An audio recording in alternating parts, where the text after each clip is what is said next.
ဟေးလေကိုကမရိုက်ပါဘူးလို့ပြောနေတာခင်ဗျာဘာလို့တင်းရိုက်နေခင်ဗျာဘာလုပ်လဲ ဗျာဟိုဓာတ်ပုံလေးရိုက်ပြီးpage တင်နေလို့ ဟာ page တင်လို့ခင်ဗျာမရိုင်းနိုင်လားသူတို့ဝေထားစားရတယ်လေကြည်အောင်နေခင်ဗျာ page တင်အောင်မလားဒါမြန်မာမိန်းကလေးတွေ ဟုတ်ညလေဗျာဒီပုံစံအလံလေးနဲ့တင်လိုက်လေကျုပ်လိုက်အများကြီးရမှာ ခင်ဗျာတော်တော်အတတ်ကြီးရဲ့လူပဲဟမ်ခင်ဗျာလိုက်အများကြီးရဖို့အတွက်ဒီပုံတွေကိုသုံးချမှာပါဟုတ်လားညီမလေးတို့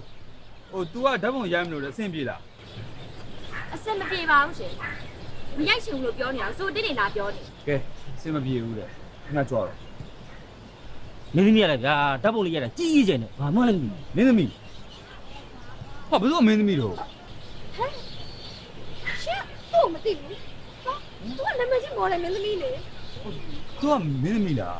အော်စိတ်မရှိပါနဲ့ဗျာကျွန်တော်လည်းဒီဟိုတယ်ထဲမှာပဲအချင်းကကုန်နေတော့လေအပြင်လောကအကြောင်းသိမသိဘူးဗျာအော်စိတ်မရှိပါနဲ့နော်တောင်းပန်ပါတယ်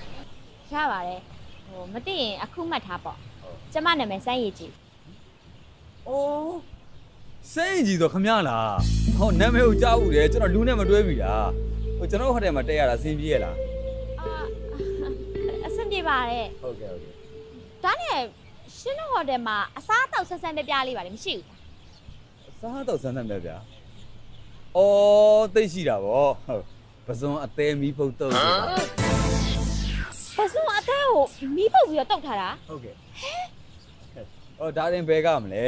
ကနန်းရင်ဘတ်ချင်းစား စမ်းကြလာရဲ့ အော်အဲ့ဒီစမ်းတာတော့ရှိသေးတယ်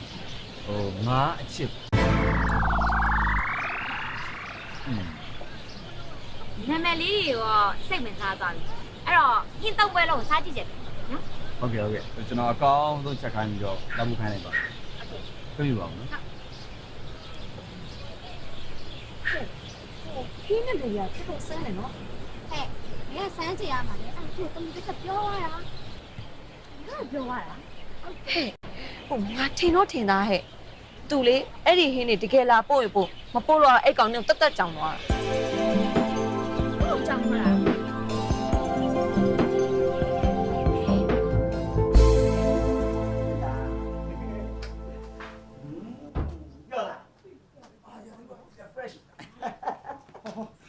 ကိုကြီး ဗျာဟာခမမရိုက်လာတယ်ကိုလက်စင်ကိုကြီးလာဗျာခင်ဗျာ ဟိုမဟုတ်ဗျာဟိုဒီကလေဟိုသမင်ရလည်းဖြူကျွန်တော်လေးစားသမှုနဲ့ပါ စက်တိုင်းဗျသမီးစက်တိုင်းနဲ့ပြူလာတာအသက်ကငငယ်လေးရှိသေးတယ် ဟုတ်ပါညီလေးရဲ့ဟိုတောင်းမှပါတယ်နော် ကဲပြောပါလား ဟောကိုကြီးတောင်းမှမဟုတ်လာတာပါဟိုမနေ့ကလေဒီကညီလေးရဲ့သမီးနဲ့ပတ်သက်ပြီးတော့ပြဿနာတက်တာလေးအဲ့ဒါလာပြီးတော့ဖြေရှင်းပေးတာပါ သမီးဖေပြောနေပါဗျဘာသမီးလဲခင်ဗျာကျွန်တော်သမီးမဟုတ်ဗျကျွန်တော်ခင်ဗျာ ဟာဟုတ်လား သမီးမဟုတ်ဘူးလား သမီးရှိစရာလားဗျာခင်ဗျာ သမီး